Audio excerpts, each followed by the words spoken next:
we have the vaccines and we can see the end will come. What's the reality simulation like in 2021? Well, I'll tell you what it's slightly like. It's slightly like a multi-billionaire, elite 1% software developer, author and philanthropist can buy his way into a position of power where he seeks to control the medicalization of the world globally, transnationally, influencing the medical policies of all nations under his grasp, while simultaneously buying huge swathes of farmland in one of the wealthiest, most powerful and influential countries on earth to control the food supply. Welcome to 2021 and welcome to Bill Gates' interview on Sky News Today. What are the vehicles we can use? CEPI was there to do vaccine research, Gavi to buy vaccines, Global Fund for therapeutics, including oxygen. And that's what ACT-A is. It's taking all of that additional resources and coordinating it on a global basis. And so it was super valuable that we did that. Okay, so I've just looked up the dictionary definition of an advertorial, and it is as follows from the Oxford Dictionary: a newspaper or magazine advertisement giving information about a product in the style of an editorial or objective journalistic article. I can't claim that this represents an advertorial, but something like that seems to be happening here. Now, we know that Bill Gates has paid for spots on BBC News before. I can't say that he paid for a spot on Sky News. What I can say is that as I'm looking at this, it doesn't feel like objective journalism to me.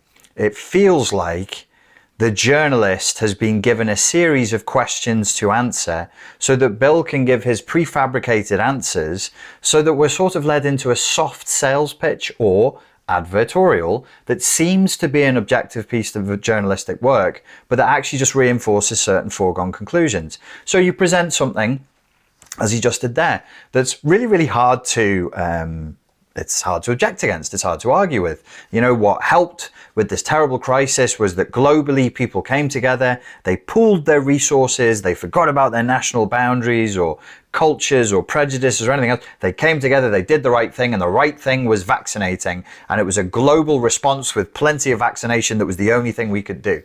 That sounds like a sales pitch. Is it okay for Bill Gates to adopt this position? Absolutely. What I'm saying is it's strange that this lady, Ridge, working for Sky News, doesn't challenge it at all once, any time in the interview.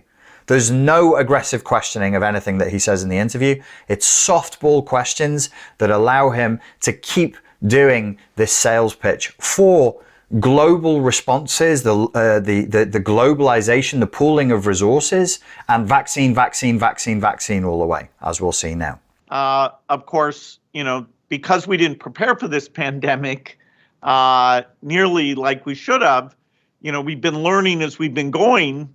But, I'd say the good news is that partly because of the ACT-A efforts, partly because of U.S. R&D money, we have the vaccines and we can see the end will come. The end will come for this pandemic. I'm not Bill Gates' PR manager, but if I was, I'd say, hey, Bill, sit down with me, mate. Could you not cackle like Dr. Evil and say lines like, the end will come? The end will come. With a look of glee burning in your eyes. It's just, we've done the polls. It doesn't poll too well with the general public. Thanks, Bill. Thank you. We want to vaccinate certainly all the elderly in the world. And in most countries, we want to get to over 80% vaccination. And so that's, kind of mind-blowing, particularly when we did very little to prepare in advance. Number one, no idea why you're laughing. Number two, don't know why you're cuddling yourself and rocking with glee. I mean, it's the worst tragedy in 20 years at least. Some people are saying since World War II.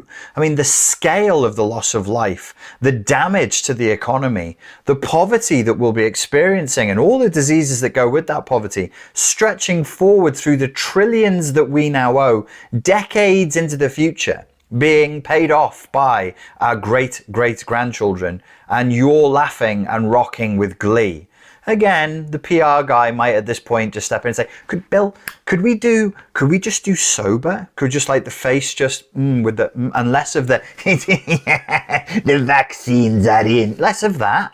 Less of the Goblin Gollum routine, more of a sober sort of a look when you're talking about other, the poor people, the lower classes. When we're talking about the lumpen proles, Billy boy, if we could just fake a bit of compassion and empathy just for the couple of minutes that you're on Sky News being watched by the world and all of aforementioned lumpen proletariat, that would be cool. Another question that I have here, and I was reviewing World Economic Forum literature this morning, there's an awful lot of talk of we.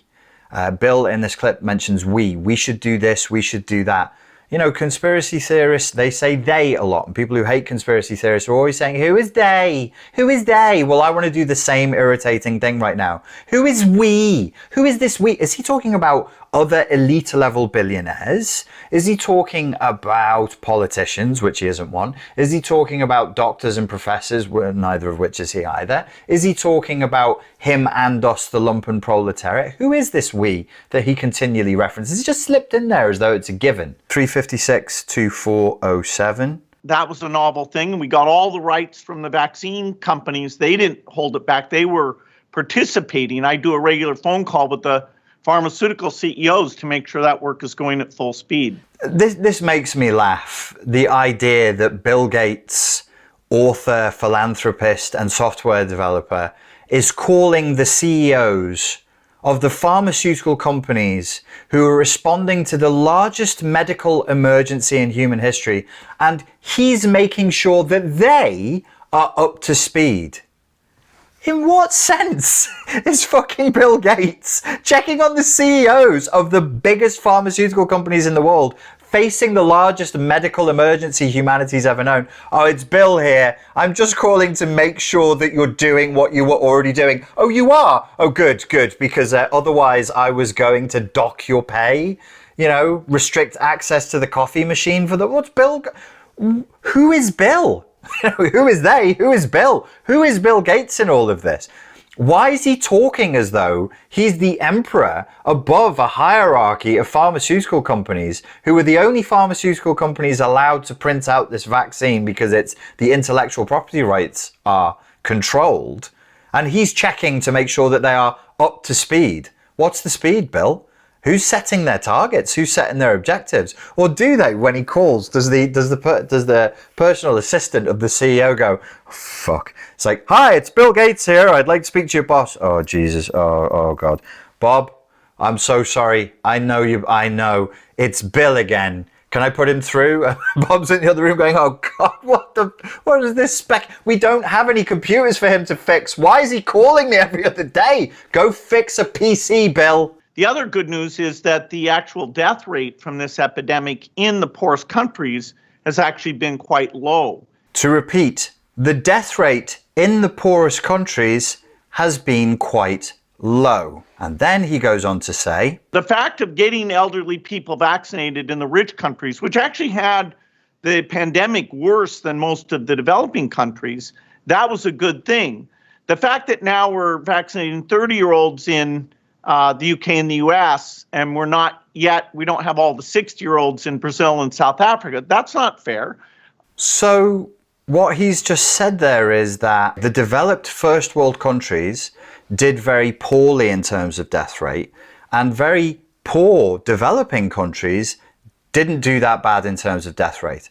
And the journalist, instead of asking the burning question that I have, which is why would, in the face of a pandemic, why would poorer countries with presumably lower levels of hygiene, poorer nutrition, poorer education, poorer adherence to social distancing and mask wearing and hand washing, I would assume, poorer medicine, poorer access to medicine, poorer service when you're in the hospital, so on and so forth, why would they be dying less in a global pandemic to wealthy nations?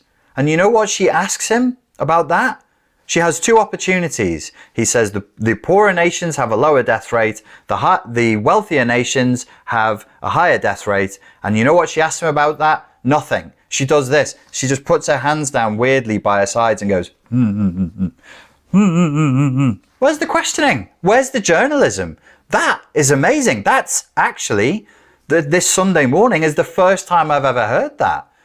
That to me, I mean, I'm not a doctor, I'm not a virologist, I'm not an epidemiologist, but I'm a human being having this experience the same as everybody else. And I'm just wondering, why would people in poorer countries have a lower mortality rate than in more developed countries? This is surely a key question. He's talking about future-proofing, planning for the future, running simulations of viruses in the future, but no mention of an analysis of why we're dying in dramatically larger numbers than anywhere else. That to me is a further indication that this is really an advertorial and not an authentic piece of journalism. I'm optimistic. The reason I'm optimistic is because I don't think that Bill Gates is a cause. I think he's a symptom.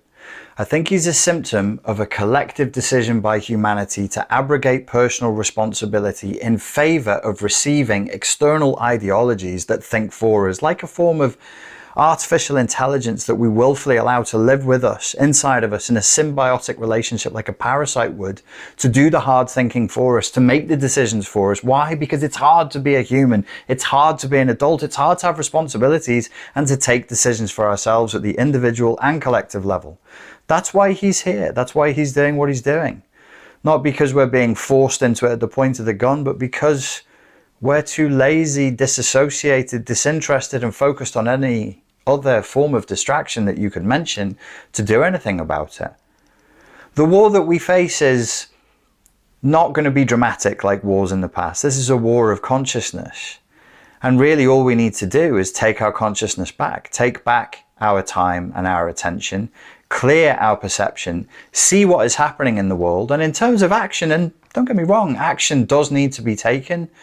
It will be fairly minor when you compare it to the gargantuan task of taking our consciousness back so that we can, with clean perception, do only that which is necessary to build a better future for ourselves, for our children, and for the future of humanity itself. Ladies and gentlemen, thank you very much for your time and for your attention, and I look forward to speaking to you again very soon. Cheers.